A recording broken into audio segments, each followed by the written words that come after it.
हाय, श्री स्वामी समर्थ सर्वांना. आज ना फोडणीचं आंबट वरण बनवते. तुरीचं फोडणीचं आंबट वरण. तर त्यासाठी मी इथं कुकरमध्ये 1-1.5 ग्लास पाणी घातले. त्याच्यामध्ये हळद, एक छोटा साईजचा कांदा आणि टोमॅटो, अर्धा टोमॅटो, हळद, तेल टाकून शिजायला घातले. डाळ स्वच्छ धुवून दोन शिट्ट्या होऊ द्यायच्या. त्याच्यानंतर मी इथं फोडणीला घेतले. तर त्यासाठी मी तेल टाकले 2-2.5 पळ्या. त्याच्यानंतर मोहरी टाकली आणि खूप सारा लसूण टाकला ठेचून.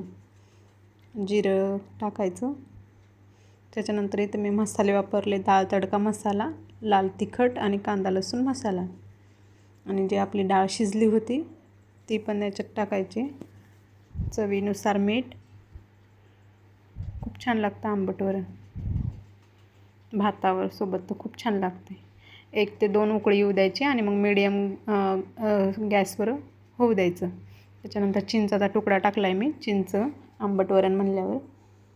त्याच्यानंतर फोडणी द्यायची. तर मी सुकट मिरच्याची फोडणी दिली.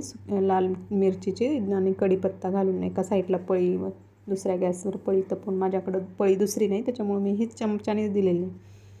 हे बघा किती छान. वरून कोथिंबीर पण घातली. खूप छान लागते. आय होप तुम्हाला माझ्या रेसिपी आवडत असतील. मी चांगलं दाखवण्याचा प्रयत्न करेल. हे बघा इथं किती छान असे मस्त वास येऊ लागला आंबट वरणाचा.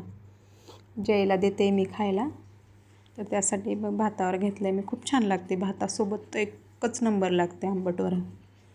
खूप छान. जास्त आंबट नाही बनवलं मी, कारण की माझं बाळ पण खात आहे. त्याच्यामुळं मी छोटाच तुकडा टाकला होता चिंचेचा. चिंच मी फ्रीजमध्ये स्टोअर करून ठेवते. त्याच्यातलं आतमधलं जे चिचोका असतो तो काढून.